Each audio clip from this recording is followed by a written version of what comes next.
An American soldier is being held in North Korea after he willfully crossed the demilitarized zone.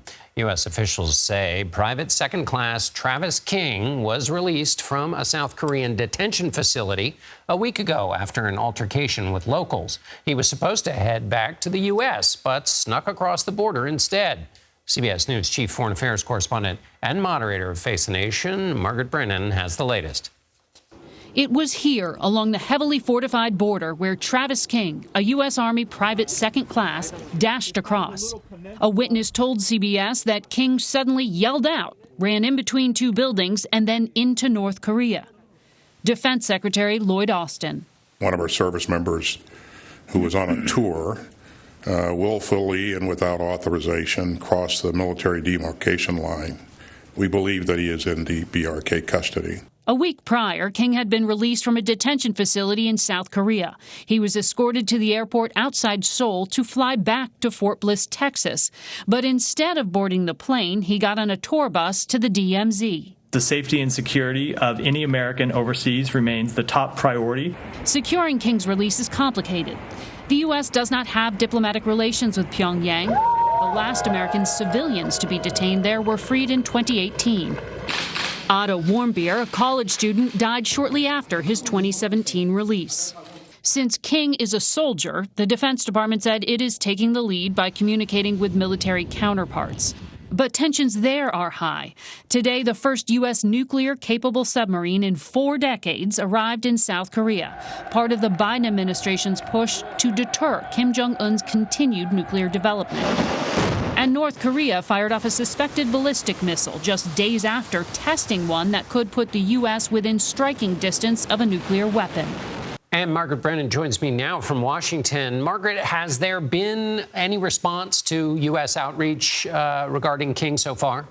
John, unfortunately, not as of this hour. We know both at high levels there has been no response to repeated U.S. offers to talk without precondition about North Korea's nuclear program. In regard to Private King, there are channels that the military can use at lower levels. They've tried to extend some inquiry, and so far it's not clear that they're going to get any response back. They haven't to this point. The State Department is having the Pentagon stay in the lead at this point with those lower level channels to see where they go. And if asked, those diplomats will step in. But that's hard in and of itself, John, because the U.S. doesn't have diplomatic relations with Pyongyang and often has to go through a third party, in this case, the government of Sweden, in order to, for example, get someone in the room to actually see the private themselves and verify that he is healthy and alive.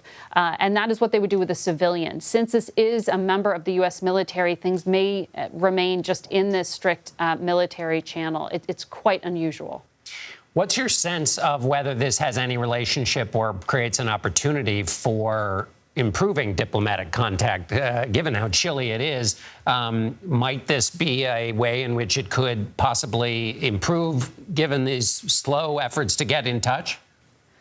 Potentially, it could be another card for North Korea to play. It could create an excuse for a third party to step forward if they wanted to be helpful. For example, China, to say, you know, on this matter, perhaps we can start helping to move talks along.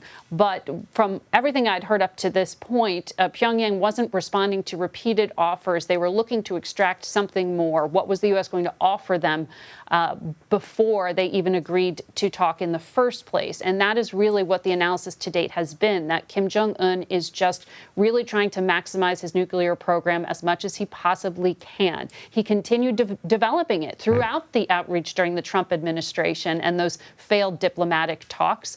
And at this point, both South Korea and the U.S. are waiting for North Korea to carry out what would be its 7th nuclear test. Not just the delivery mechanisms, but actually a potential nuclear test for a weapon. And that is where we are. They have been moving along with their program. So they seem to be getting to a place where they may be able to have those two cards to play: an American in captivity, if he didn't defect, and we don't know that yet, and as well as the nuclear card. And they've also been launching, as you mentioned earlier, the North has been launching or suspected of launching ballistic missiles. How sync that up with the point you were just making about nuclear tests in terms of how concerned U.S. officials are about the military posture in the North? Well, Jake Sullivan, the president's top national security advisor, told me just on Sunday that they were concerned about that latest missile test. There was one this evening as well, but the one last week was so potentially far distance that it could help as an ICBM deliver a nuclear warhead to the United States, potentially. And that is really a real flexing of the muscle to show capability, not just that they can have some nuclear technology, but a delivery mechanism. If they can weaponize a warhead and deliver it, that would be the next step. So there is a big concern that North Korea is chugging along, and this is just about containing a problem rather than diffusing it. Margaret Brennan, chief foreign correspondent and the moderator of Face the Nation. Thanks a lot, Margaret. Thanks, John.